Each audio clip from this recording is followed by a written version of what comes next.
not going to make a hook for this video. This is for the real ones that want to listen. Yesterday, I was driving the first 10 hours of a 20-hour drive, and I drove directly into a lightning storm. There was a rainbow on either side, and I'm driving right through it, and I'm taking really deep breaths, doing like very safe breath work while driving.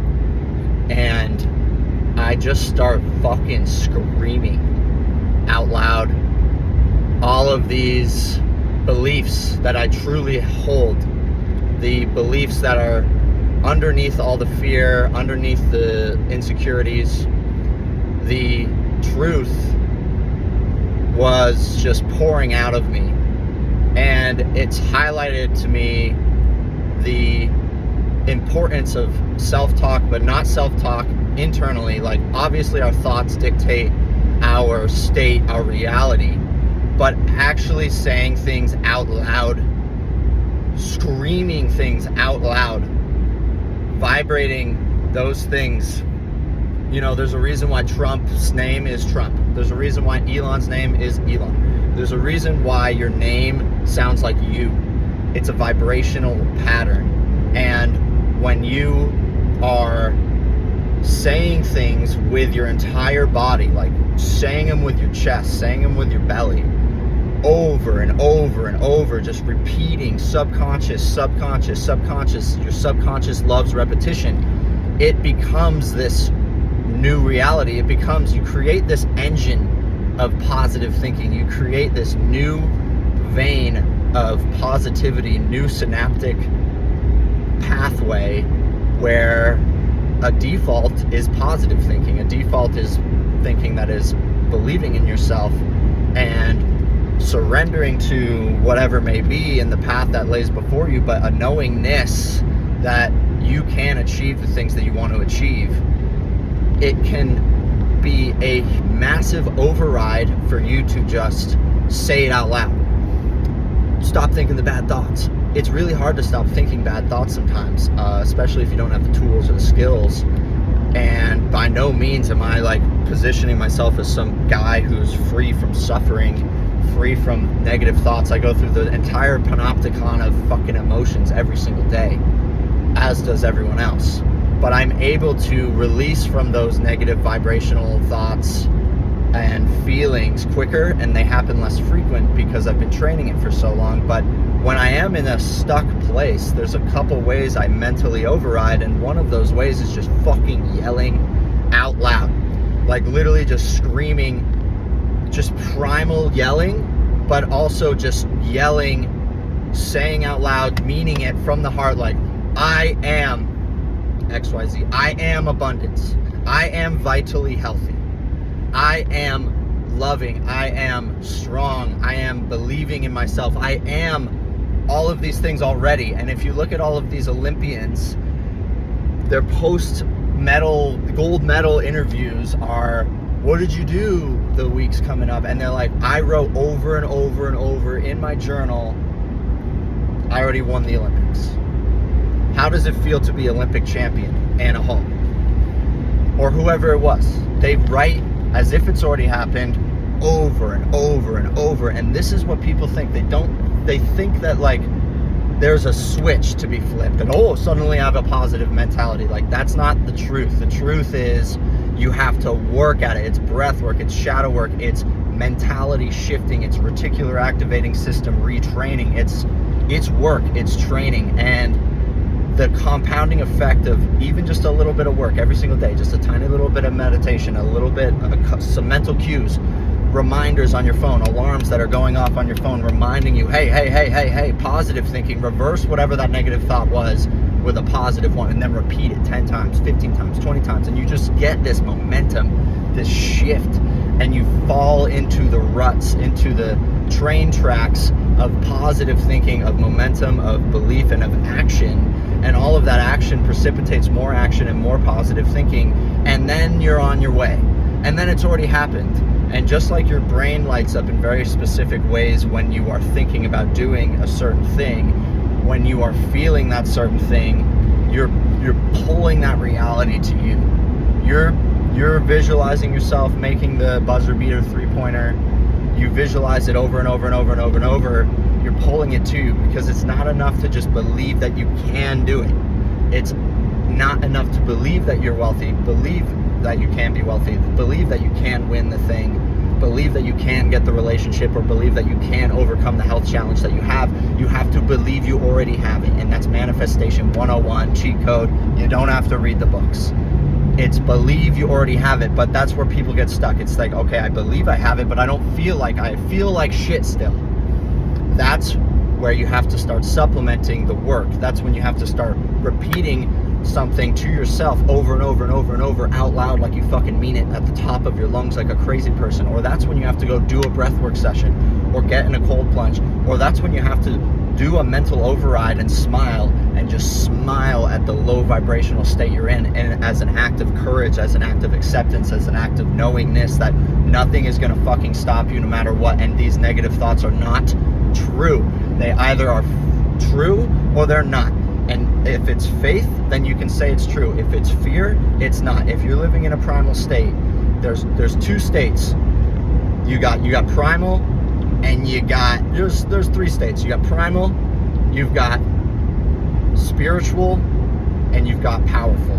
As I see it right now at this point in my life, primal is sympathetic nervous system, fight or flight. You are disconnected from the field, you're disconnected from your power, you're stressed out, and your reticle has gone very small. You have tunnel vision. Spiritual, it's like I'm coming at this from a player consciousness, as if I'm the guy playing the video game. I'm not the character in the game.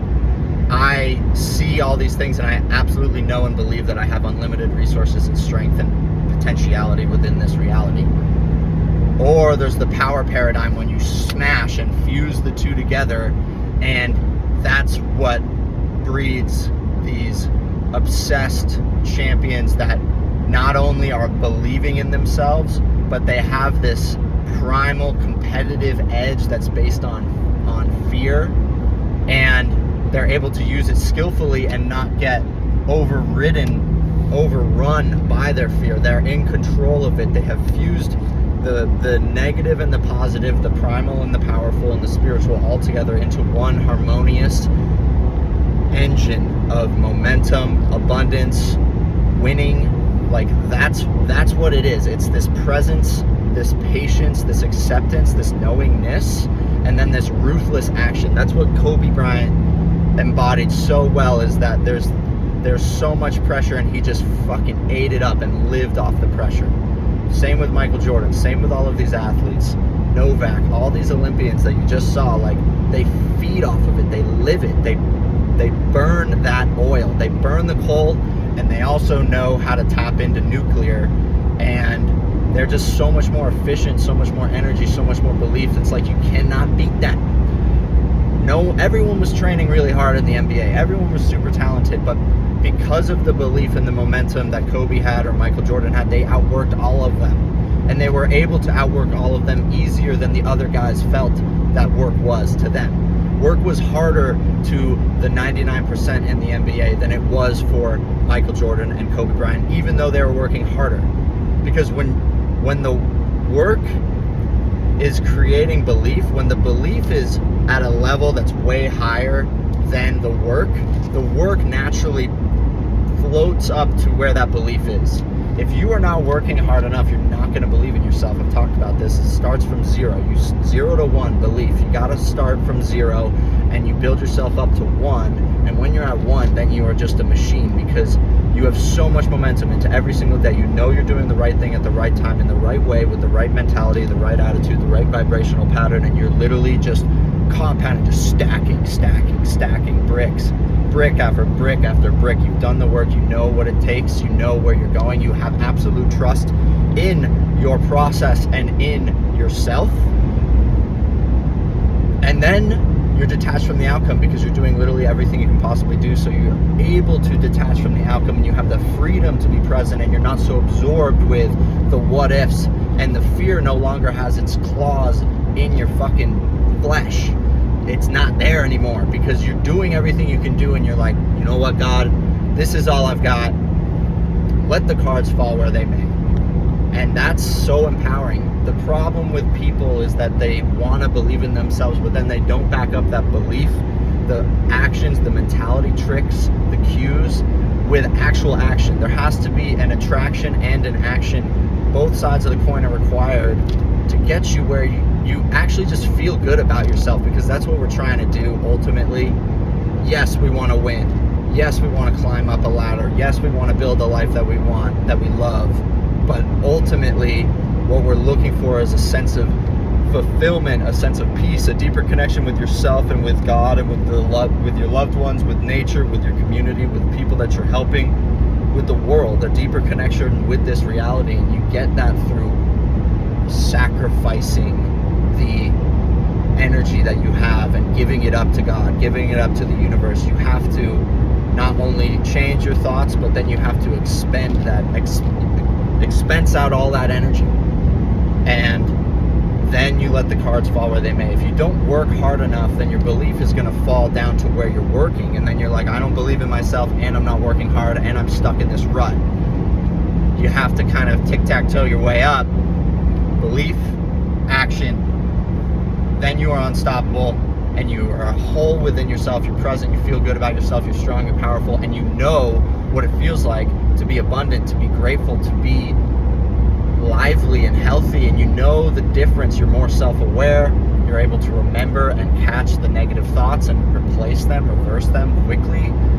And that is something that I've been thinking about on this 20-hour-long drive. So say more things out loud, make that vibrational imprint on the reality, and see what happens, because you're really going to change your state. If you are repeating something that you want to bring into the world, that you want to have, that you desire, say it as if you already have it, and just say it until that little monkey brain, that little scared little bitch voice in your brain shuts the fuck up and makes, folds. He surrenders. Okay, you're right.